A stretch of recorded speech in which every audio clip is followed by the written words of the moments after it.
nós vamos pedir naturalmente a Deus e a Jesus e a Kardec que estejam em sintonia conosco mais essa tarde. Muito bem. Quando Jesus fez a última ceia junto com seus discípulos,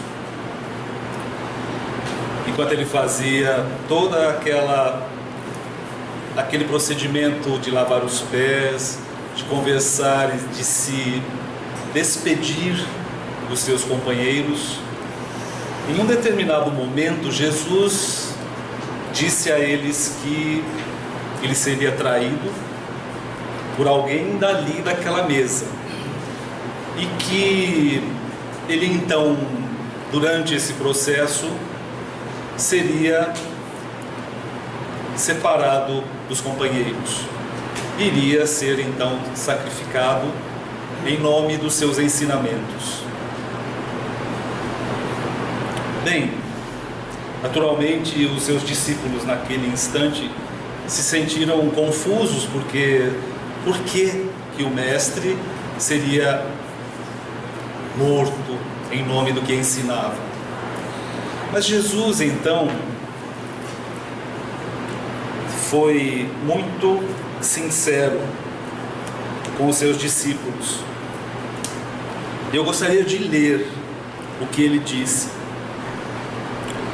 Se me amardes, observareis os meus mandamentos. E eu rogarei ao Pai, e Ele vos dará outro Paráclito, a fim de que esteja convosco para sempre. O Espírito de verdade, que o mundo não pode receber, porque não o compreendeu, nem o conhece, vós o conheceis, porque permanece junto de vós, e estará entre vós. Não vos deixareis órfãos, venho para vós. Jesus tinha plena noção e plena consciência de tudo o que aconteceria com ele. Tentou dizer isso aos seus discípulos, conseguiu dizer partes. Nós sabemos que na segunda revelação dos ensinamentos de Deus na terra, que foi a própria vinda do Mestre Jesus, ele não nos pôde dizer tudo o que ele sabia, tudo o que ele conhecia, por uma razão muito simples: nós não estávamos maduros para entender, para absorver todos os conhecimentos que ele tinha que nos passar. Mas assim como Moisés trouxe os primeiros ensinamentos importantes para nós, Jesus trouxe como segunda revelação, Jesus também disse que mandaria o Espírito de verdade, o Espírito da verdade, ou a verdade, para completar o seu trabalho. Bem, isso não aconteceu assim de uma hora para outra. Dizem os Espíritos que assim que Jesus voltou para o mundo espiritual, foi iniciado o trabalho de implantação na Terra da terceira revelação. Bem, isso não acontece assim de uma hora para outra. Isso tem todos os passos. Jesus tem a sua programação para tudo que vai acontecer de importante aqui no planeta Terra.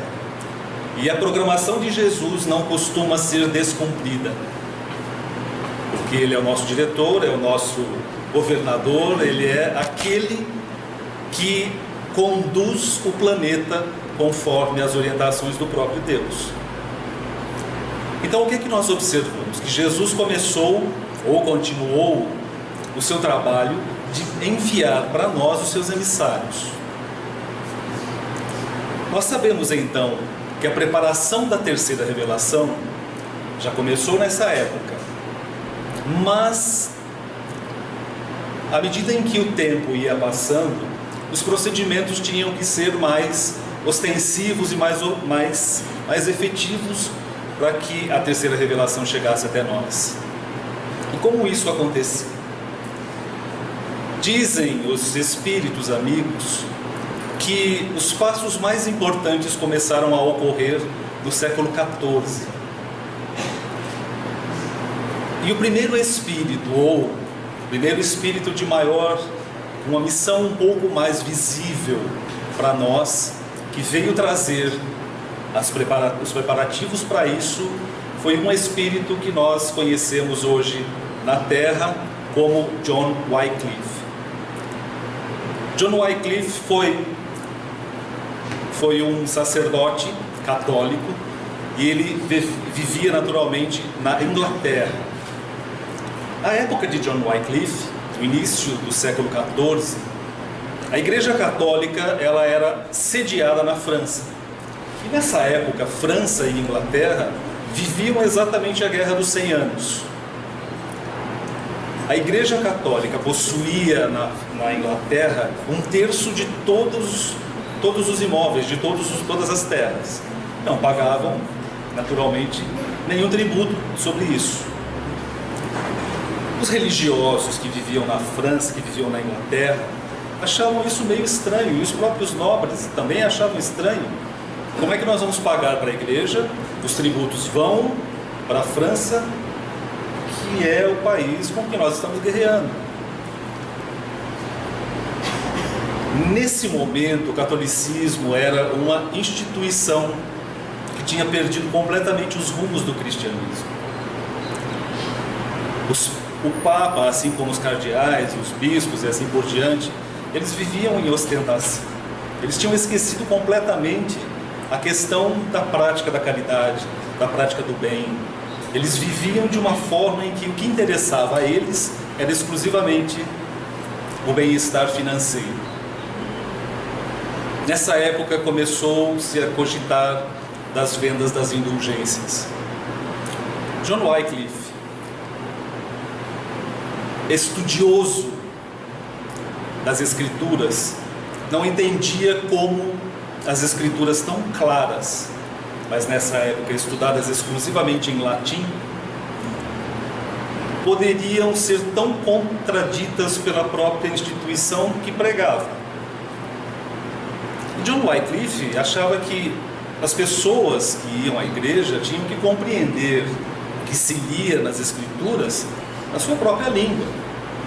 E ele começou então a fazer a tradução da Bíblia, inicialmente do Novo Testamento, do latim para o inglês. E ele foi naturalmente muito perseguido em função disso e das suas ideias revolucionárias. Ele achava que você não precisava vir para a igreja para falar com Deus. Não precisa da figura de um sacerdote para você se ligar a Deus. O fundamento da religião é exatamente esse: religar o ser humano a Deus, restabelecer um contato. Por que que o sacerdote é que tinha que ser o instrumento disso? Não tinha que ser. E ele defendia essas ideias, e ele defendia que a Igreja Católica tinha que se modificar.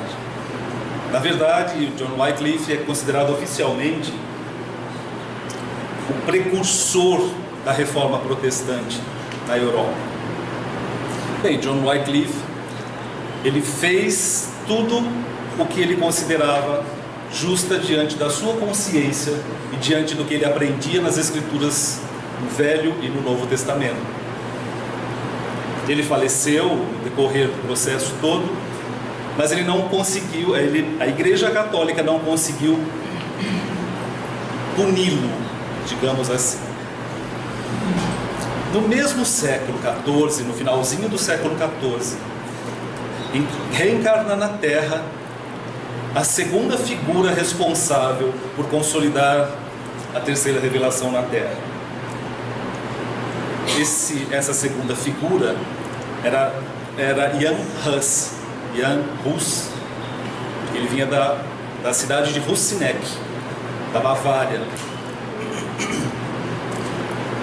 Hoje a Bavária faz parte da Suécia. Perdão, Boêmia. Bavária não, Boêmia. Os dois são cervejas, né? Eu me confundi. Então assim, Jan Hus, ou Jan Hus, veio e desde menino ele já sabia que ele ia ser direcionado para o sacerdócio também. Mas a mãe do Jan Hus, dizia para ele: você tem que pensar e tem que ter a sua própria consciência. Você vai estudar as Escrituras e vai agir de acordo com tudo o que você estudar nas Escrituras. Não se submeta jamais àquilo que você considerar uma injustiça ou algum erro. Desde menino ele ouve a mãe dizer isso a ele. Quando jovem, já começa a se dedicar então à religião. E ele é preparado para isso.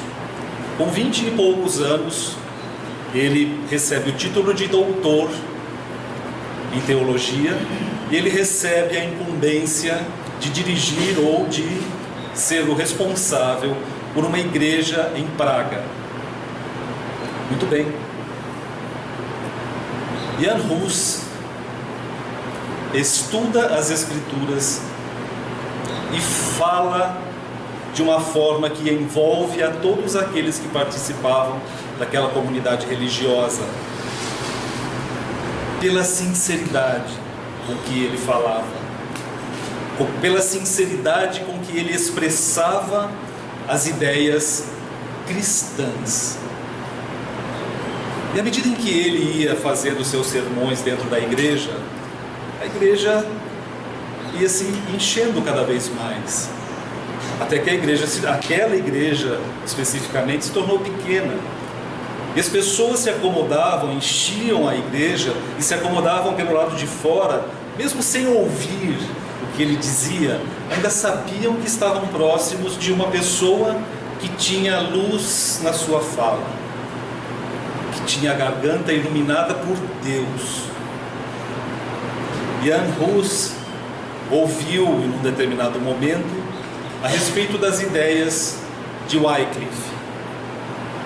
E quando ele estuda os livros, os textos de Wycliffe, ele se identifica imediatamente. Então, na verdade, o que ele faz? Ele segue os conselhos de Wycliffe. Ele começa a trabalhar a tradução da Bíblia, do latim também, dessa vez para o tcheco, que era o local onde ele vivia, na verdade. Nesse processo de tradução, ele começou a incomodar o Papa e a Igreja Católica como um todo. Mesmo assim, Jan Hus continuava com as suas pregações. Mas, num determinado momento, essas pregações incomodavam tanto ao clero que eles o advertiram que ele precisava parar e voltar à pureza que o catolicismo pregava e dizer apenas aquilo que era certo perante a igreja. Mas Hus, ele não conseguia entender o que ele dizia de errado, se ele se baseava nas Escrituras e apenas interpretava e dizia isso. Mas isso incomodava muito, porque as ideias eram semelhantes à de Wycliffe. A religião católica não havia mudado em absolutamente nada desde então, desde Wycliffe. Hus continua fazendo as suas pregações até que, num determinado momento, um dos cardeais superiores a ele manda fechar a todas as igrejas de Praga e fixar na porta um cartaz: fechado por heresia de Jan Hus. Ele fechou todas as igrejas daquela cidade porque Jan Hus dizia a verdade. A verdade incomoda bastante algumas pessoas por muito tempo. Bem, o que Jan Hus fez? Mesmo não podendo ir até a igreja e pregar para as pessoas que o conheciam e que queriam ouvi-lo falar, ainda assim ele continuou fazendo as suas reuniões em outros locais e pregando aquilo que ele considerava correto. Até que em um determinado momento ele foi chamado à França para poder conversar com o Papa, ou com os superiores mais próximos do Papa. E ele foi advertido que se ele fosse àquela reunião, ele certamente seria preso. E a vida dele correria perigo. Mas Rus imaginava, por que ser preso? Porque eu digo a verdade? Isso não é motivo para eu ser preso. E mesmo com a insistência dos seus amigos, dos seus conhecidos, ele foi. Eu vou explicar o que eu faço. Eu só digo o que está no Evangelho. Eu só digo o que está nas Escrituras. E ele foi. E foi imediatamente preso, assim que chegou, e colocado numa masmorra, escura, úmida, totalmente suja, onde ele ficou por meses, até que tivesse a paciência de ouvir. Quando Rus é trazido para uma audiência com o cardeal, e ele chega disposto a defender os seus pontos de vista, a sua atitude, o que acontece? A primeira pergunta que o cardeal faz, que era teoricamente seu amigo, foi: você já se arrependeu das suas heresias? Então Hus compreendeu naquele momento que ele já tinha sido julgado pela igreja. Ele já era considerado herege. Mas, mesmo tentando se defender, não era dada a ele a oportunidade de dizer o que ele pensava, que ia pelo seu coração. Na verdade, por mais que ele tentasse ser sincero, por mais que ele tentasse dizer as verdades que ele aprendia, o clero naquela época estava absolutamente desvirtuado. Ao fim das contas, até mesmo o imperador tentou interceder por ele e também foi ameaçado pelo próprio cardeal. Quando o imperador, que era amigo de Rus, chegou para tentar convencer ou explicar que ele também achava que as pregações de Rus eram corretas, era apenas o Evangelho, o cardeal simplesmente disse a ele que se ele continuasse com a política de defender hereges, ele corria o risco de também ir para a fogueira. O imperador da Alemanha disse a ele simplesmente: não estou sujeito à sua fogueira. Mas aí o cardeal disse: você, de fato, como imperador, está livre da fogueira, mas não está livre de ser considerado herege, que era muito pior do que ir para a fogueira.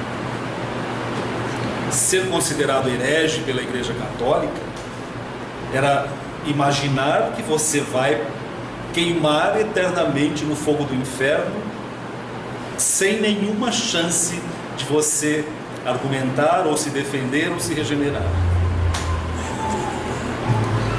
Quando Rus foi para o seu último julgamento,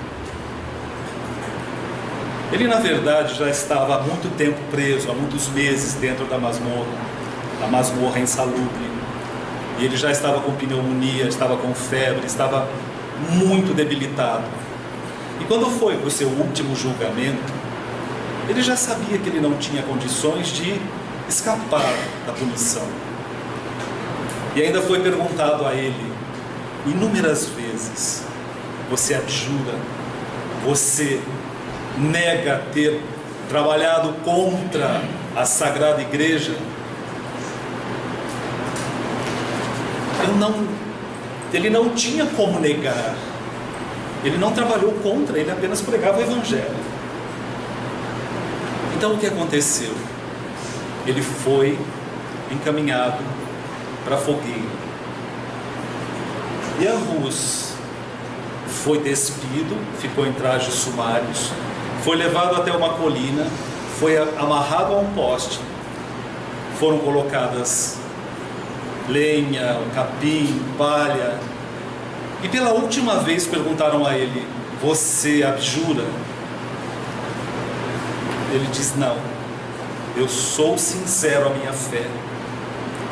E é preferível que eu morra do que eu negue a Jesus. E é no momento em que o carrasco colocava fogo, ouviu-se, à medida em que o fogo subia, as últimas palavras de Jan Hus, que foram: hoje vocês estão queimando o pato. Hus é pato em tcheco. Mas amanhã, um dia virá em que vocês estarão diante de um cisne que voará tão alto que as suas fogueiras, as suas chamas não vão conseguir alcançar.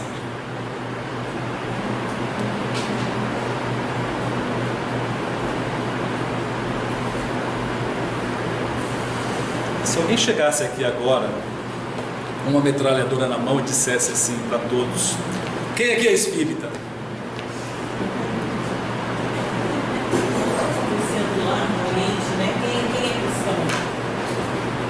Quem aqui é espírita? Todos levantaríamos e dizemos: todos nós somos espíritas? Ou será que um ou outro... Eu gosto de sentar aqui, de ficar aqui mais perto, porque é fácil sair correndo, né? Pela porta, a gente está perto da porta. Será que todos nós teríamos a mesma decisão, a mesma confiança, a mesma fé que Hus, de ir para a fogueira em nome de Jesus, sem pestanejar, sem titubear, sem ter dúvida, sem pensar duas vezes? A gente já tem medo de palito de fósforo? Se queimar o dedo já sai reclamando que está doendo demais? Muito bem. Jan Hus também era, além de um pregador maravilhoso, ele era também um professor. Ele tinha trazido métodos novos, métodos diferentes de ensino. Esses métodos diferentes de ensino acabaram sendo posteriormente revividos, já no século XVI, por um outro espírito também encarregado. Na verdade, nós temos 5 Joões responsáveis por esse processo todo. Nós tivemos John Wycliffe, Jan Hus. O próximo João da lista vai ser o próprio Jan Komensky, também sueco, também tcheco, da mesma cidade, da mesma região de... como chama mesmo? Boêmia. Que bom, não é Bavária, é Boêmia. Da mesma região da Boêmia. Na verdade, Jan Komensky, ou Comenius, mais conhecido hoje, ficou órfão desde pequeno. E foi, na verdade, existe um espaço entre Jan Hus e Jan Comenius. O que aconteceu no meio do caminho, no século XV, foi exatamente a Revolução Protestante, foi a Reforma Protestante. O Jan Comenius, ele era um dos últimos seguidores de Jan Hus. E ele ficou órfão, pequeno, e ele foi criado dentro de entidades de ensino religiosas. Mas naquela época, o ensino era: o professor se posta na frente, ensina tudo que tem que ensinar, e os meninos, os alunos, não importa de que idade sejam, têm que se portar como adultos. E a palmatória era a melhor ferramenta utilizada na época.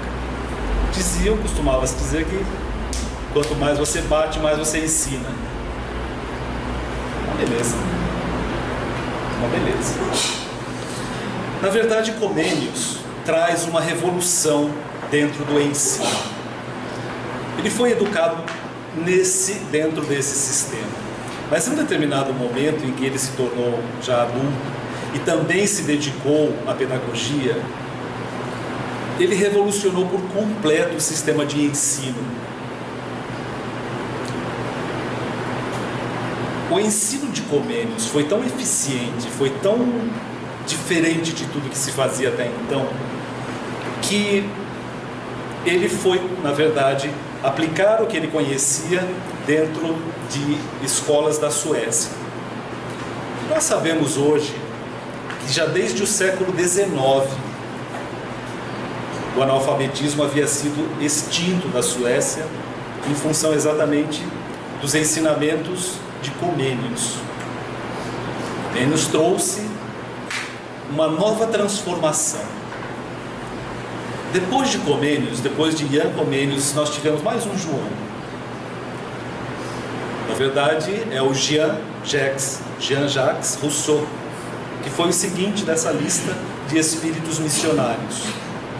Trouxe mais uma transformação também no século XVI. E no século XVII, nós tivemos o penúltimo missionário, ou o último dos missionários intermediários, se é que nós podemos dizer assim, que foi o João Heinrich Pestalozzi. Todo mundo já ouviu falar muito de Pestalozzi. Pestalozzi foi aquele que consolidou todas as transformações que os seus antecessores haviam começado a semear. Então, no século XVIII, quando Pestalozzi instala a nova metodologia de ensino na Europa, ele traz as bases necessárias para que venha para a Terra a terceira revelação. É uma revolução radical no ensino. Ele consegue, assim, na verdade, pela bondade de conhecidos dele, ele consegue instalar no castelo de Yverdun uma escola, o Instituto Pestalozzi. Mas é uma coisa totalmente diferente. Você tem todas as matérias possíveis e imagináveis dentro das disciplinas escolares, e você não tem um professor que vai, te explica e você aprende decorando. Você tem tudo à sua mão. Dança, canto, música. Você quer aprender a patinar? Você pode, existe a possibilidade. Você quer aprender a disputar natação? Vamos lá, tem aqui à sua disposição. O que existia na época de matéria escolar era ensinado dentro do Instituto Pestalozzi, sempre nesses moldes. E os retratos, as pinturas que se vê, sempre podem ser vistas assim com muita clareza. Pestalozzi, abaixado, sentado, rodeado por crianças, ouvindo, ou perguntando, ou questionando sobre as lições. O Instituto Pestalozzi, na verdade, foi um instituto que serviu de base para a chegada do novo missionário. No finalzinho do século XVIII, dizem os espíritos, em torno de 31 de dezembro de 1799, numa comunidade que se postava semelhantemente a nosso lar em cima do Rio de Janeiro, mas numa comunidade que se posiciona acima da Europa, os espíritos responsáveis, os grandes missionários, os missionários intermediários de Jesus, que já haviam passado pela terra, estavam se reunindo naquele dia. Então todos aqueles que tiveram as suas tarefas no planeta inteiro, na China, no Japão, nos países árabes, na Europa, aqui nas Américas, todos os grandes missionários estavam lá naquela ocasião.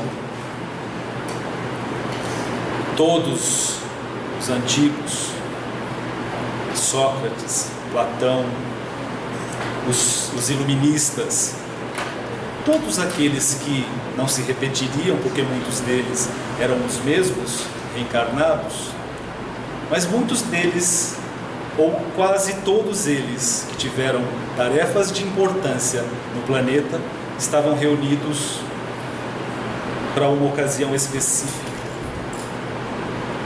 Napoleão, na verdade, era cônsul da França na época, estava encarnado, mas também estava presente. Napoleão havia sido César na época de Jesus, o imperador César. E na época de Jesus, a tarefa dele era unificar as línguas. Assim como Alexandre trouxe o grego para aquela região, a tarefa de César era trazer o latim para toda aquela região quando Jesus viesse. E agora, naquela época, na França, como Napoleão, a tarefa dele era trazer as novas luzes de uma nova época, de uma nova era. Ele deveria trazer as bases da educação nova na Terra. Essa era a tarefa do Napoleão. E num determinado momento, com aquela comunidade toda reunida, foi trazido um espírito que tinha uma luz diferente dos demais. Aquele espírito ainda veio com a aparência de Jan Hus. Era o próprio Hus que estava voltando. E a nova tarefa desse espírito, qual seria?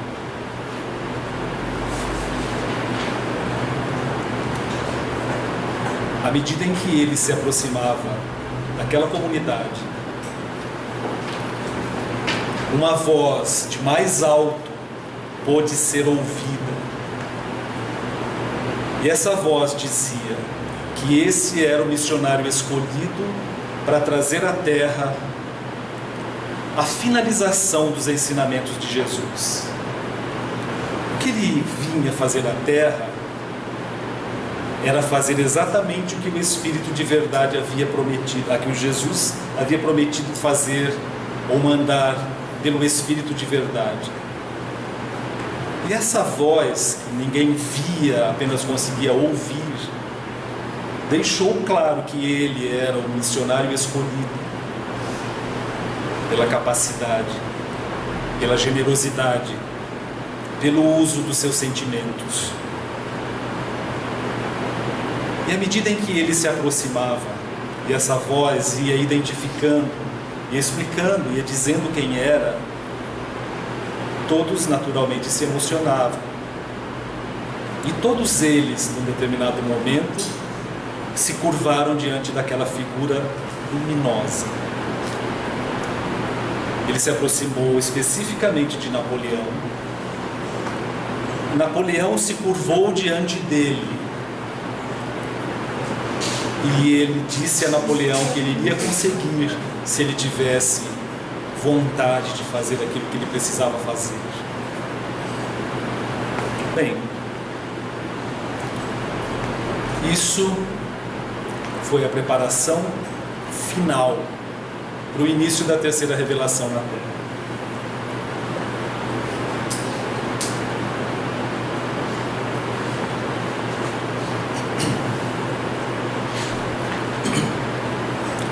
O que nós observamos a partir daí foi a encarnação de Jan Hus, no dia 3 de outubro de 1804. Jan Hus reencarna na França. Por que na França? Por que não na Espanha, em Portugal, aqui no Brasil? Por que a França foi escolhida? Porque a França era o centro cultural da Europa naquela ocasião. Todos os demais espíritos que faziam parte daquele trabalho de implantação já haviam encarnado ou estavam encarnando e já haviam preparado todo o ambiente necessário para a implantação da terceira revelação. A França foi o local escolhido. Mas a França não consolidou-se como o berço, depois de ser o berço da doutrina, não se consolidou como a terra em que a doutrina mais cresceu. Bem, quando Jan Hus reencarna, ele reencarna dentro de uma família católica, e tradicionalmente dedicada ao direito. Mas Jan Hus, naquela ocasião então com o nome de Rivaio, ele desde pequeno decide que ele não vai se dedicar ao mesmo trabalho que a família. Ele decide, e ele sabia desde pequeno que ele queria se dedicar, na verdade, ao ensino. E ele, com 10 anos de idade, ele é encaminhado então para o Instituto Pestalozzi, na Suíça, em Verdun.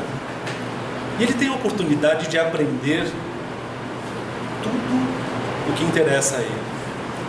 Matemática, umas 8 línguas diferentes, o francês, naturalmente, que é a língua que ele fala, as demais línguas mais comuns, o espanhol, o italiano, as línguas antigas, o latim, o grego, ele teve a oportunidade de aprender e desenvolver.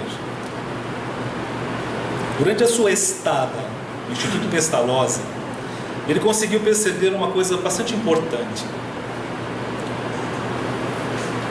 John Heinrich Pestalozzi, apesar de ser protestante, não se atinha ao ensino religioso. Tinha sim um professor protestante que ensinava o protestantismo, tinha um professor católico que ensinava o catolicismo para as crianças que quisessem. Mas ele não era afeito ao ensino religioso, apesar de praticar tudo o que o cristianismo pregava. Ele praticava, ele não se importava de pregar, porque isso era parte dele. À medida em que o jovem Rivaio estava sendo educado dentro desse instituto, ele percebeu que começaram a iniciar-se algumas dissidências religiosas dentro do Instituto Pestalozzi, entre os instrutores católicos e os instrutores protestantes. E no momento em que ele completa os seus ensinos, o Instituto Pestalozzi estava em crise em função da dissidência religiosa dos seus professores. Então o jovem Rivaio volta para a França, agora para Lyon. Agora para Paris, não mais em Lyon.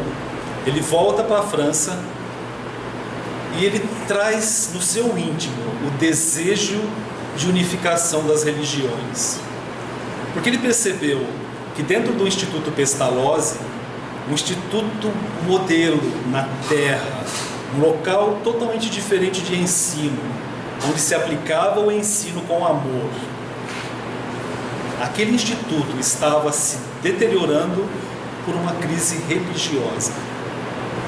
E ele já traz no íntimo, já com seus 20 anos de idade quase, o desejo forte, preciso, de unificação das religiões conhecidas.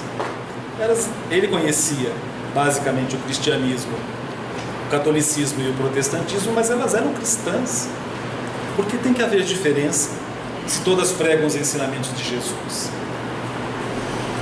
Bem, quando o Rivaio volta para a França, a primeira coisa que ele pensa em fazer é fundar uma escola nos padrões de Verdun, do Instituto Pestalozzi. E ele funda a escola, o Instituto Rivaio. E durante mais de 10 anos, ele consegue tocar esse instituto junto com o tio, nos moldes que ele aprendeu. Ele funda a escola e leva a escola nos padrões de Pestalozzi, melhorados pelo seu próprio bom senso. Só que à medida que o tempo foi passando, esse tio foi se dedicando a atividades menos interessantes, como o jogo, por exemplo, e a escola foi obrigada a fechar por falta de dinheiro. Então, Rivaio faz o quê? Ele resolve se tornar contador, digamos assim. Ele assume algumas empresas para fazer os serviços de contabilidade. Ele faz aulas particulares, ele faz traduções, ele se vira. Nós vamos ver Rivaio dizer no decorrer desse processo todo: a educação é a obra da minha vida. E em todos os momentos eu penso em como realizar essa obra da melhor maneira. Ele olhava para as pessoas e pensava: eu aprendi química, física, matemática, e tem pessoas que não sabem nada sobre química, física, matemática. Por que não? E por que eu não posso ensinar? Ele achava que todo mundo tinha que saber tudo. Todos tinham o direito e a obrigação de conhecer, de estudar e de ensinar aquele que conhecia.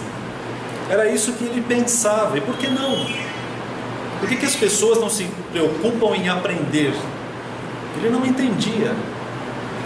Todos precisam aprender, tudo.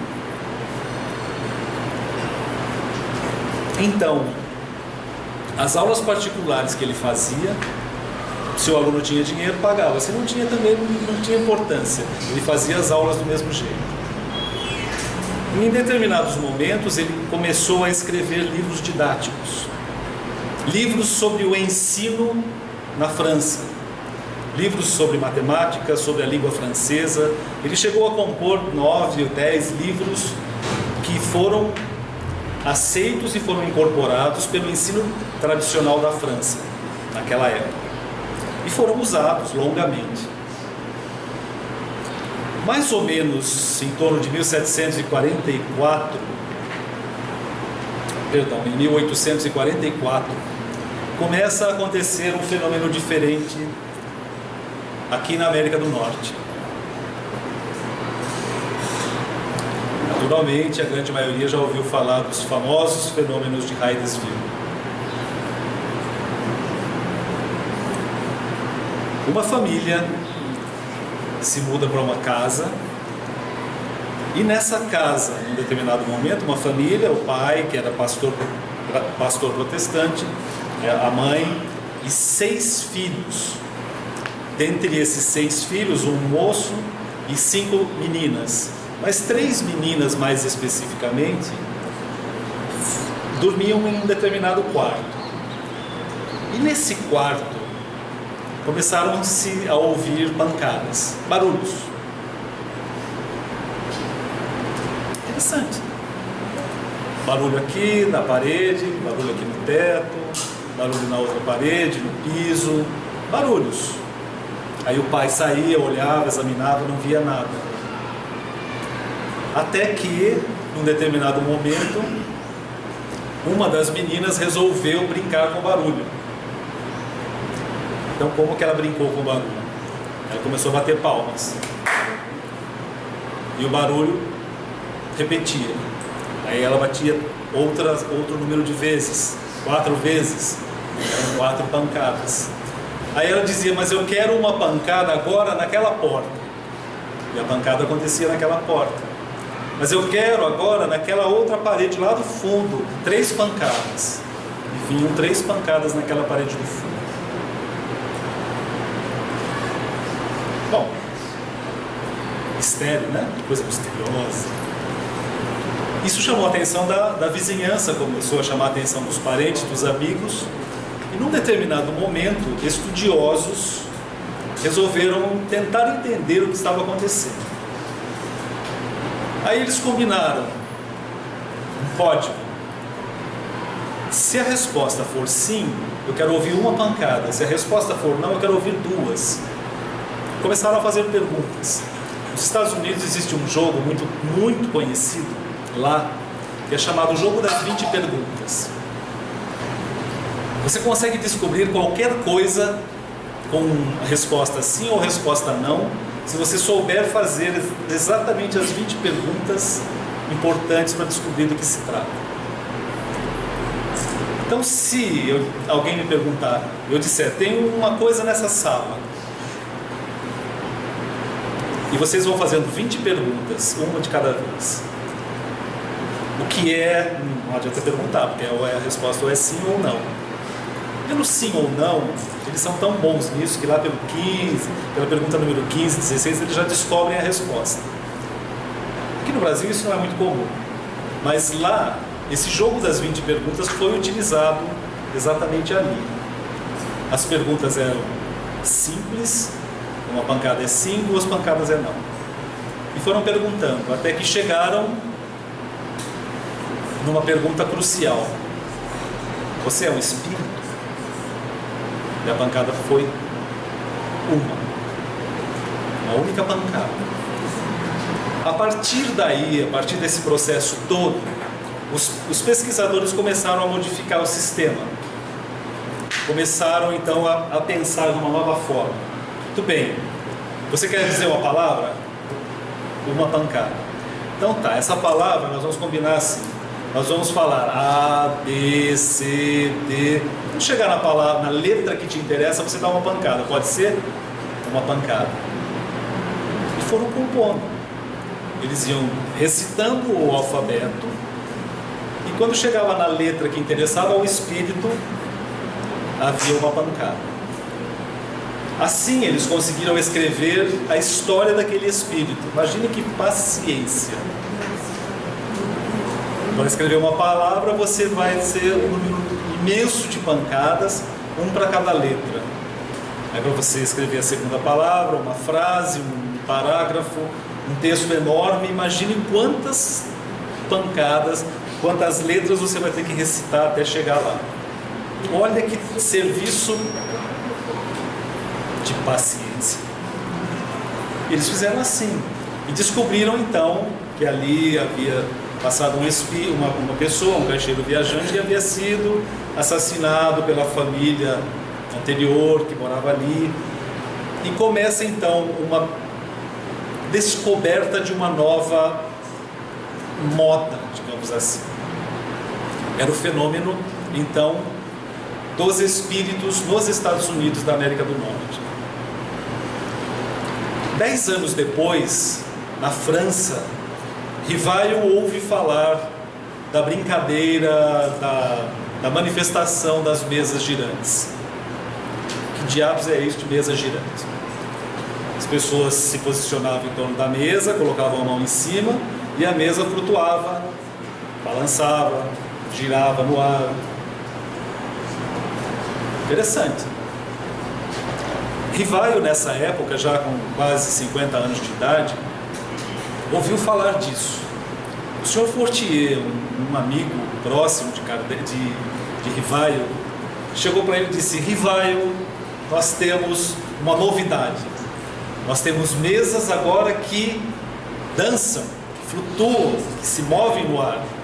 Rivaio disse: bem, isso não é muito impossível, porque ele era um profundo estudioso do fenômeno do magnetismo. Então o que ele fez? Eu acredito que se você magnetizar a mesa de uma certa maneira, tal, você vai conseguir fazer com que ela tenha esse tipo de manifestação. Mas isso não chamou muita atenção dele. Um ano depois, chega de novo um outro amigo e diz: Rivaio, você não imagina, as mesas agora respondem perguntas.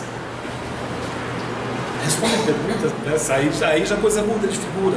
Como respondem perguntas? Eu só vou acreditar que a mesa responde perguntas se você me provar que a mesa tem nervos, tem músculos, que ela consegue pensar, tem um cérebro e consegue se movimentar, se manifestar de uma forma racional. E também não acreditou. Depois disso, o Sr. Fortier voltou a encontrar Kardec, voltou a encontrar Rivaio e disse a ele: olha, Rivaio, nós temos novidades, essas respostas estão se tornando cada vez mais profundas, cada vez mais interessantes. Eu preciso que você venha comigo conhecer. Bom, Fortier é uma pessoa séria, ele não deve estar brincando, ele acabou indo. Na primeira reunião em que Rivaio vem conhecer, ele examina o fenômeno. E ele decide que aquilo merece ser estudado. Bem, estudado. No ano seguinte, já em 1855, quando Rivaio já tinha 51 anos de idade, ele é convidado para participar de uma reunião em que os espíritos escreviam respostas. Então existiam lá duas jovens médiums, as senhoritas Bodin, e elas tinham uma pequena prancheta com rodinhas e um lápis de pedra, que era chamado de roque. Era o roque, era o lápis de pedra é roque. Descobri essa semana em francês. Elas colocavam os dedos, 2 ou 3 meninas colocavam os dedos, não as mãos, os dedos nas bordas dessa mesinha e faziam perguntas. Alguém fazia uma pergunta, embaixo tinha uma lousa de ardósia, esse mesmo piso que a gente conhece, esse piso cinza escuro, e elas colocavam os dedos e a mesinha se movimentava e escrevia as respostas. Isso era chamada de tupia, essa mesinha com as rodinhas. Rivaio então começa a participar dessas reuniões porque acha isso tudo muito interessante, muito interessante. Em determinados momentos ele pergunta se ele pode fazer algumas questões. Ele anotava tudo o que as pessoas perguntavam, anotava todas as respostas, e ele resolveu num determinado momento que ele também queria fazer perguntas.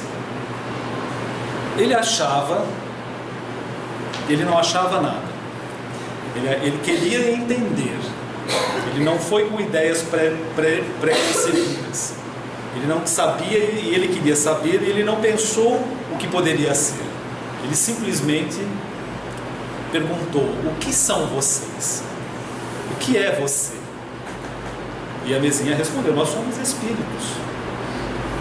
Ninguém havia perguntado, afinal de contas, que raios são essas criaturas que estão respondendo as perguntas? Ele perguntou: somos espíritos.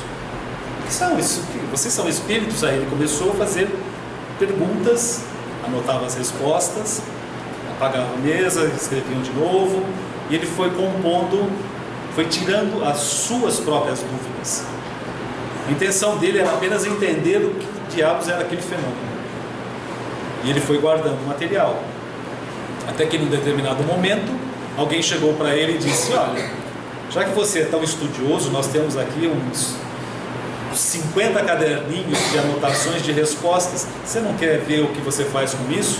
Se você quer organizar, se você quer deixar isso tudo mais público, mais claro. Ele falou, pensou e disse: não, complicado, eu não tenho tempo para isso agora, deixa eu continuar fazendo as minhas anotações. Mas à medida em que as perguntas iam se tornando mais profundas, ele se interessou em pegar aquelas anotações. Bem, num determinado momento, as senhoritas Bodin tinham um espírito em particular. Era o espírito Zéfir. Para nós seria Zéfir, ou espírito, um gênio brincalhão, um gênio bem-humorado. E esse espírito é quem respondia a maioria das perguntas feitas por aquela plateia. E o Rivaio, então, em determinado momento, perguntou se ele poderia, em algum momento, solicitar a presença de Sócrates. E Zéfiro, todo mundo achou que ele ia dar uma piadinha como resposta. Ele disse que sim. Sócrates está sempre aqui, porque você está sempre perguntando para ele, está sempre fazendo questionamentos mentais para Sócrates. Era um espírito com quem o Rivaio tinha muita afinidade. E aí ele disse: se você quiser perguntar alguma coisa para Sócrates, ele está aqui, pode perguntar. Ele começou a fazer perguntas então para Sócrates. Na verdade, num outro determinado momento, Rivaio perguntou para os espíritos, para eu não pecar muito, eu resolvi colar.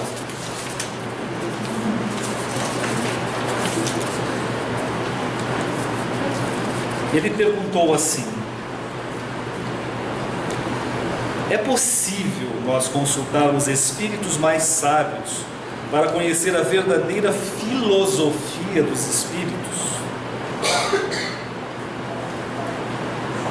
A resposta foi assim: a verdadeira filosofia dos espíritos adiantados só poderá ser revelada ao que for digno de receber a verdade. Pensou, não tá, né? E Sócrates disse para o Zéfiro: você fica encarregado de decidir quem é digno. Bem, passaram-se semanas, meses, e Rivaio, num determinado momento, estava tão curioso que ele resolveu fazer uma outra pergunta.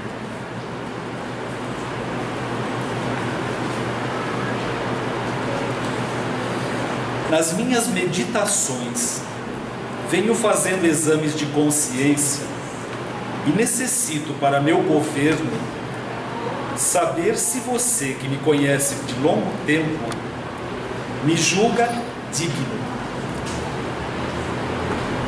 Aí a resposta foi: só depende de você.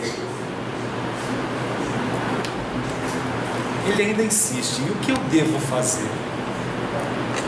O bem e dispor-se a suportar corajosamente qualquer provação para defender a verdade, ainda que precise beber cicuta.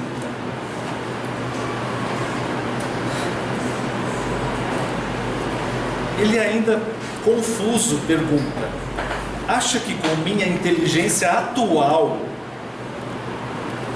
estou apto para desvendar e compreender os mistérios do além, caso Sócrates me queira assistir? Ele não sabia se ele era digno. Ele, no meio de tantos em que ele era o mais inteligente, o melhor preparado, o mais estudioso, ele não sabia se ele era digno. Aptidão intelectual você tem. Consulte a si mesmo se terá a persistência necessária para levar tal propósito até o fim. E se eu tiver? Você será assistido. O empreendimento fica dependendo única e exclusivamente de você. Ele não tinha certeza. Ele achava que ele não tinha capacidade, ele achava que ele não tinha inteligência suficiente para fazer aquele trabalho de perguntas e respostas. Bem,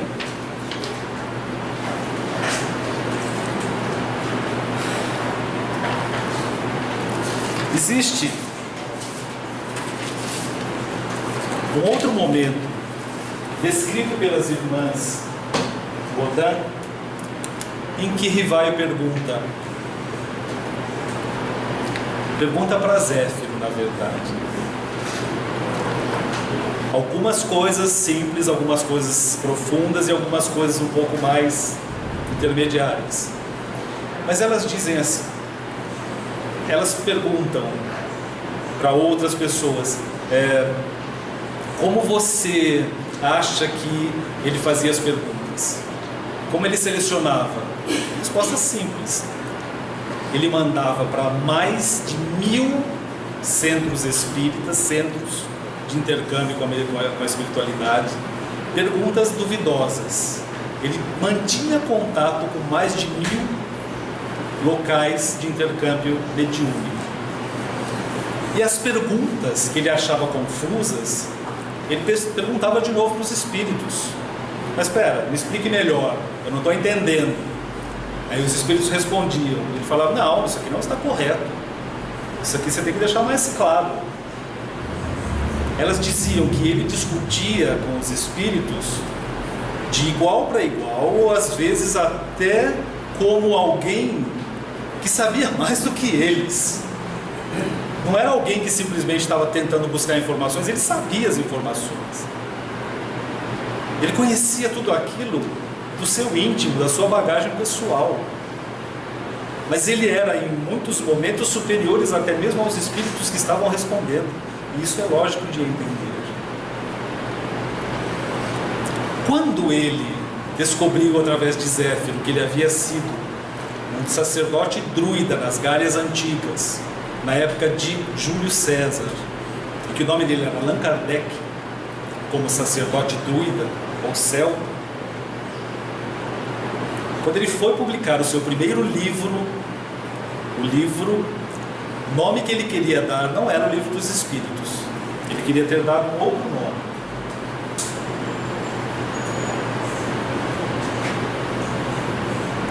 Religião dos Espíritos.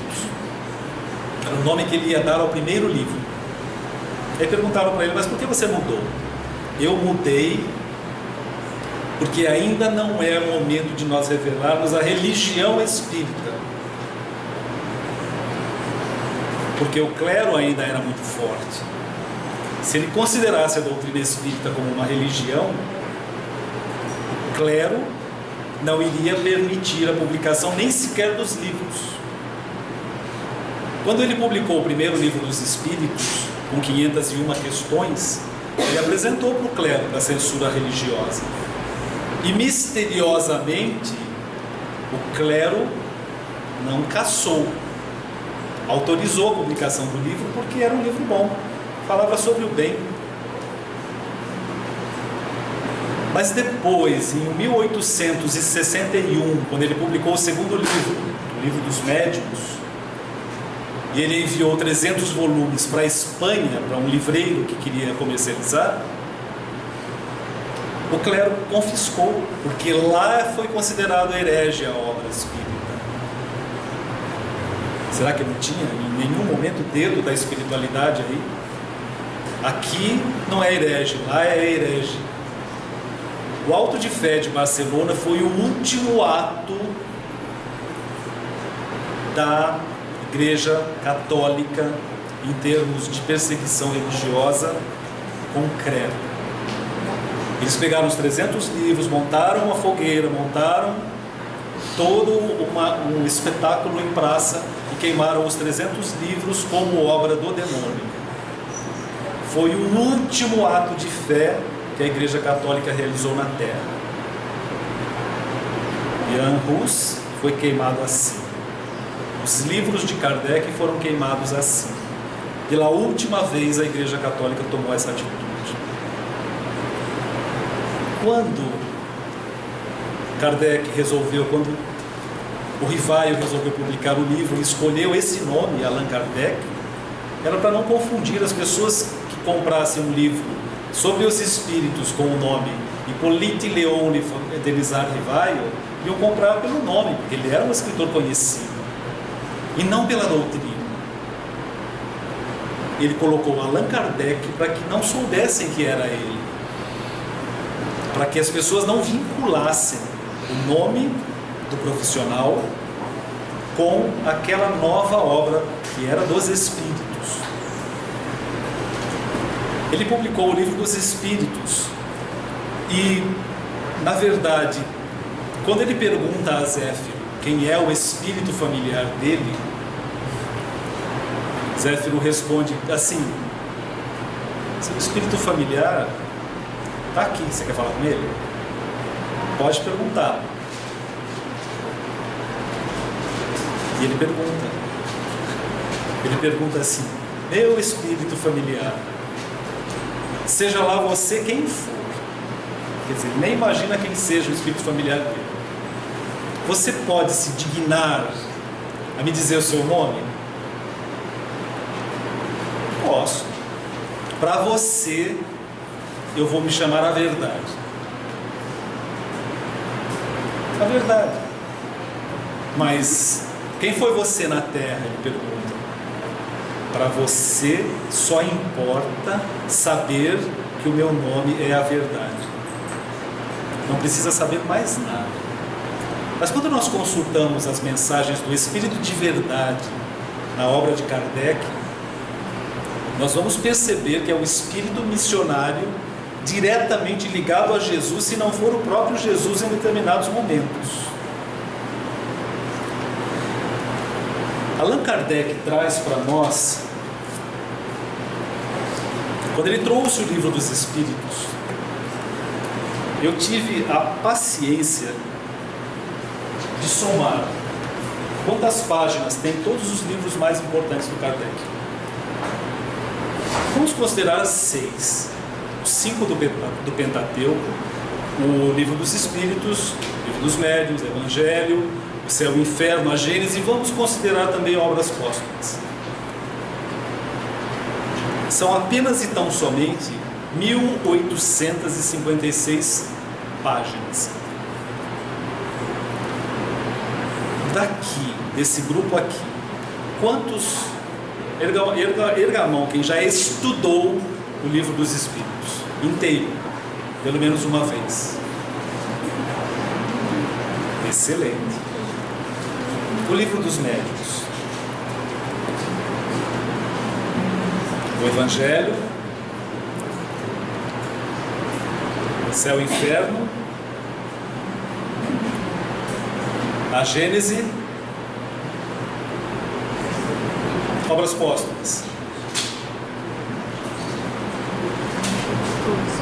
Vocês calculam quantas informações existem em 1856 páginas? Algumas pessoas vêm dizer para nós: vocês estão estudando Kardec ainda? Vocês estão estudando o Livro dos Espíritos? Vocês são loucos. Vocês estão estudando isso? Isso aqui está ultrapassado. Isso aqui é do século retrasado, do milênio anterior. O Kardec está ultrapassado. E eu vou mostrar por que está ultrapassado. Você pega o Evangelho e tem ali uma lição chamada o duelo. O duelo não existe no mundo faz 200 anos. De fato. O duelo, como conhecido na época de Kardec, não existe mais. Mas nós duelamos todos os dias. Nós duelamos no trabalho, nós duelamos dentro de casa, nós duelamos no trânsito, nós duelamos conosco mesmos. Como é possível dizer que o duelo está ultrapassado? Não está ultrapassado. É proibido por lei, mas ele existe. Essa semana, algumas pessoas dizem: não, nós vamos fazer um curso que vai resumir a doutrina dos espíritos, porque é importante resumir, porque as pessoas precisam saber o conteúdo mais importante. Anteontem, nós estávamos na nossa reunião de estudos do Livro dos Espíritos, e uma das questões que foi lida é 573. Em que consiste a missão dos espíritos encarnados? Foi isso? Quem se lembra de já ter lido essa questão no Livro dos Espíritos? Muita gente já leu. A missão dos espíritos encarnados, dos grandes espíritos, é instruir os homens, ajudar o progresso, melhorar as instituições por meios diretos e materiais. Ah, legal, bacana. Mas olha, a última frase: cada um tem sua missão nesse mundo, posto que cada um pode ser útil para alguma coisa. Se nós resumirmos o Livro dos Espíritos, nós vamos colocar isso aqui no resumo.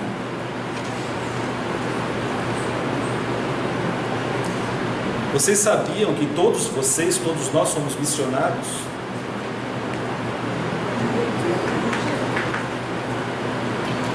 Todos somos. E para mais de uma missão. Cada um que está aqui tem uma tarefa, tem 2 tarefas, tem 3 tarefas. A maternidade, como nós vimos na quinta-feira, a paternidade, a tarefa, a missão profissional. Todos nós somos missionários e todos nós temos que ser úteis para alguma coisa. volume de informações que Kardec nos trouxe é tão monstruoso, tão absurdamente imenso, tão grande. Costuma-se dizer que cada vez que você estuda o livro, você relê e descobre coisas que você não tinha visto antes. E se você estudar de novo, vai ver mais coisas que não viu antes, e assim por diante. Então o Emmanuel diz assim para o Chico: Kardec sim vai ficar ultrapassado um dia, quando todos nós conhecermos todos os ensinamentos dele e praticarmos. Nós podemos abolir a matemática? Dá para abolir? A partir de hoje, como existe raiz quadrada, nós não vamos mais estudar a tabuada, tudo bem? É possível fazer isso? Não é possível, porque aqui algumas pessoas gostariam, mas não é possível ainda. As informações que nós temos aqui são as informações das leis de Deus, que não mudam. Não mudam nunca, não vão mudar nunca. Aqui é a base de todo o conhecimento espírita. É aqui que nós vamos ouvir Kardec dizer: espíritas, amai-vos. Eis o primeiro mandamento. Instruí-vos, eis o segundo. Aqui nesse livro. Aqui é que nós vamos ouvir Kardec dizer: reconhece-se o verdadeiro espírita pela sua transformação moral e pelo esforço que empreende por se melhorar, por desenvolver qualidades e eliminar defeitos. O que Kardec trouxe para nós nesse planeta Terra é apenas e tão somente a complementação dos ensinos de Jesus. Se nós estudarmos em uma encarnação, uma vez cada um desses livros, nós vamos ficar espertos. Se estudarmos 2 vezes, 3 vezes, 4 vezes, quanto tempo vai demorar? 10 anos, 20 anos, para estudar todos eles? Nós somos espíritos eternos. Bem,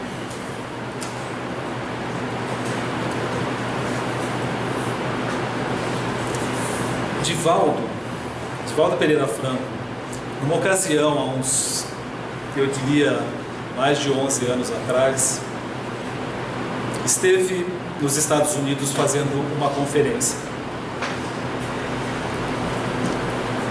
E ele fez essa conferência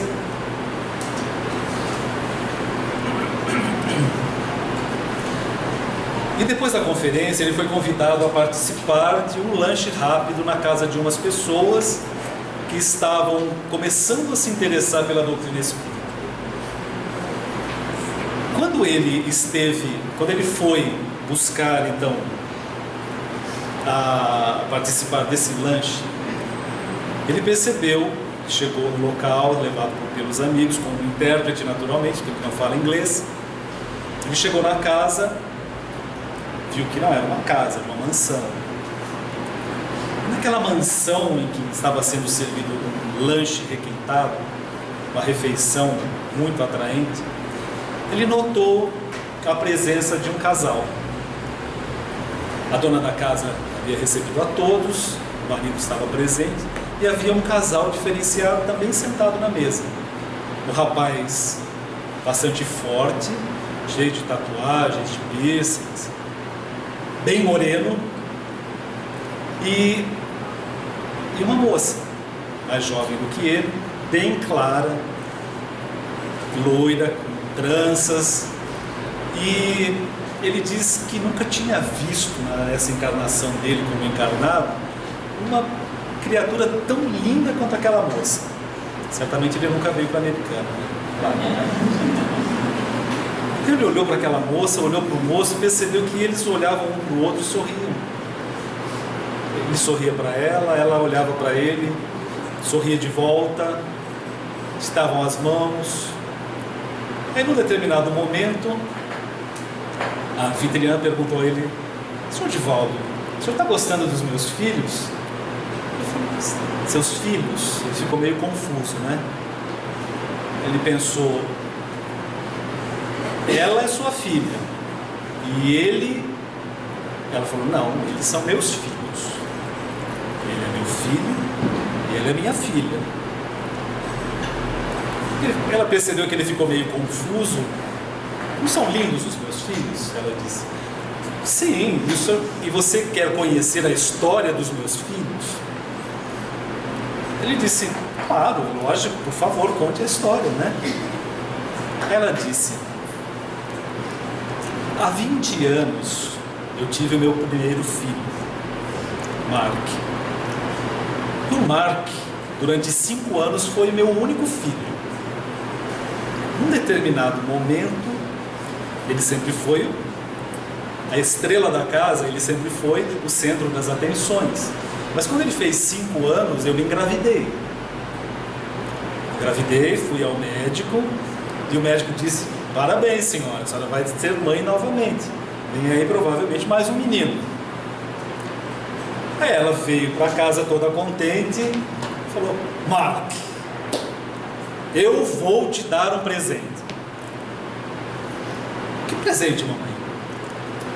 Vou te dar um irmãozinho. Ah, um irmãozinho? Não quero. Mas Marco, você é muito sozinho, você vai precisar de um irmão. Um irmão você vai poder brincar, você vai poder passar o seu tempo com ele.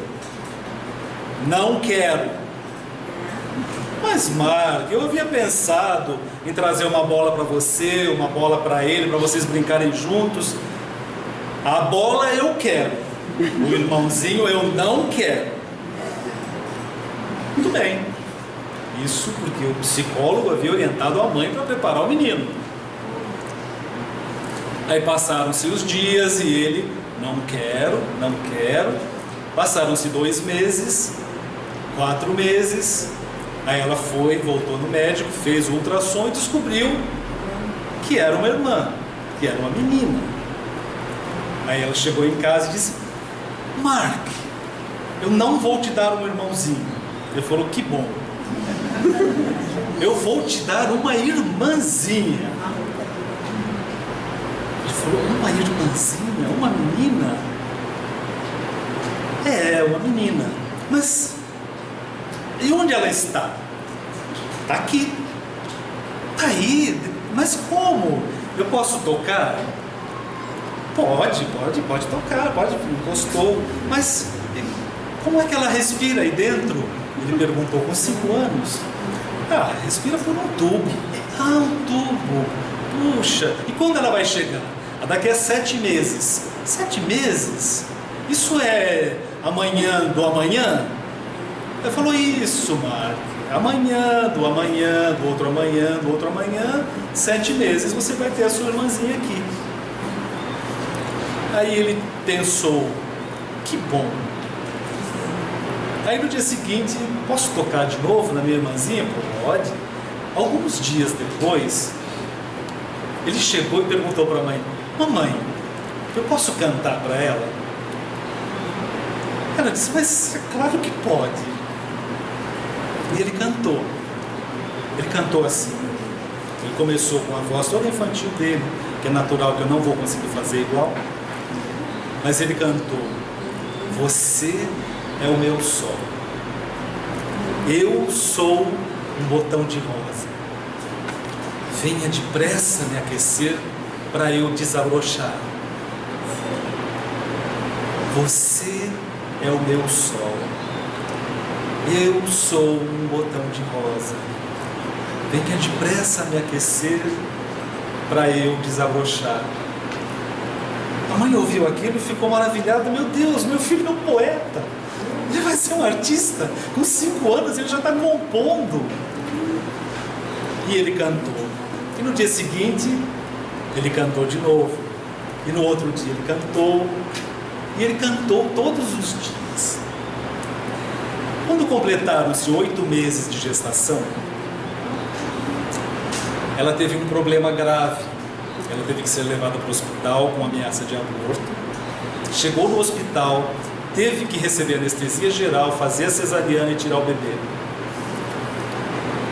Quando ela retornou da cirurgia, o médico disse a ela: olha, minha senhora, a senhora está bem, mas o seu bebê não vai sobreviver.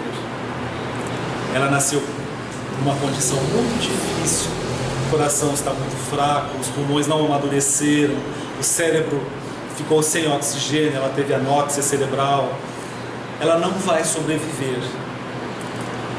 Ela disse: mas como não vai sobreviver? Ele disse: ela está sobre aparelhos, ela está na UTI, e nós vamos desligar os aparelhos amanhã. A senhora é nova, a senhora vai poder ter outros filhos. Então, amanhã, se a senhora quiser vir uma hora mais cedo para poder se despedir da menina. Ela falou: não, eu quero vê-la agora. Foi ver. E ela estava na incubadeira, com aparelhos, todos os monitores mostravam uma pulsação extremamente fraca, os ritmos cerebrais quase sem manifestação. E ela pensou: meu Deus, se eu não posso fazer nada. Foi para casa. Quando chegou em casa, estava o Mark. O Mark olhou para ela e disse: cadê o meu sol, mamãe? Aí ela disse: Mark, o seu sol vai se apagar. Ele está morrendo. Mas mamãe, não pode, ela não pode morrer, ela é o meu sol. Mas Mark, não tem jeito, ela vai morrer. No dia seguinte, ele ficou chorando. No dia seguinte, antes de ir para o hospital para a despedida, ele estava ali em frente à porta. Eu também vou ver o meu sol. Ele falou: mas Mark, não pode, você não pode entrar na unidade de terapia intensiva. Ele falou: eu não quero saber o que é, eu não sei o que é, mas eu quero ver o meu sol. Ela trocou ele rapidamente, colocou uma roupa mais larga, imaginando que ele pudesse talvez disfarçar um pouco a idade. E eles foram para o hospital. E chegando no hospital, entrando, a assistente social já barrou logo de cara: mas não pode, criança não pode entrar. Ele olhou para ela e falou: mas por que não pode? Eu vim ver o meu sol. Ela falou: não vi nada, pode entrar. E eles entraram. E quando entraram, o que aconteceu? Mark chegou perto e perguntou: mamãe, é ela? Ela disse: é, a sua irmãzinha. Eu posso tocá-la? Pode, Mark. Aí ele colocou a mãozinha, a irmã, e perguntou: eu posso cantar para ela? Aí a mãe dele disse: pode, Mark. Ele começou a cantar: você é o meu sol, eu sou um botão de rosa, venha depressa me aquecer, para eu desabrochar. Você é o meu sol. E a menina estremeceu. A enfermeira já olhou e disse: ela está tendo uma convulsão, vou chamar o médico. Mas aí, à medida em que ele foi cantando, ela se moveu, ela se virou para ele. E quando o médico chegou, ele disse: mas o que é isso? Os batimentos cardíacos estavam normais, os pulsos elétricos estavam normais. Ele olhou e disse: mas ela está dormindo, ela está bem, nós não vamos mais desligar o aparelho. E a mãe disse: Mark, cante mais, Mark, cante mais. E ele cantou por 1 hora. No dia seguinte eles voltaram, ele cantou mais 1 hora, ele cantou por 1 mês, cantou por 2 meses,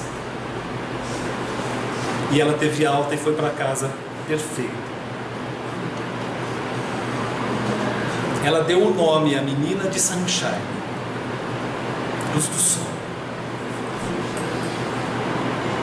Marketing é um sol. O sol era irmãzinho. E nós temos um sol também na nossa vida. Nosso sol é Kardec, que nos mostra o caminho do nosso comportamento de todo dia, através do Evangelho, através do livro dos Espíritos, do céu e do inferno. Ele nos mostra como nós podemos nos portar a cada dia, a cada instante. Kardec é o nosso sol. E nós temos, como espíritas, o privilégio de ter mais um sol, que é Jesus. Nós somos privilegiados, nós somos missionários, porque nós temos a compreensão, nós temos a visão de todo dia entender que nós temos que fazer o melhor de nós, porque nós somos espíritos que vamos um dia atingir a perfeição. Kardec veio ensinar o caminho para nós, veio mostrar aquilo que Jesus tentou ensinar há 2000 anos. Kardec é o nosso sol, e Jesus é o nosso sol maior.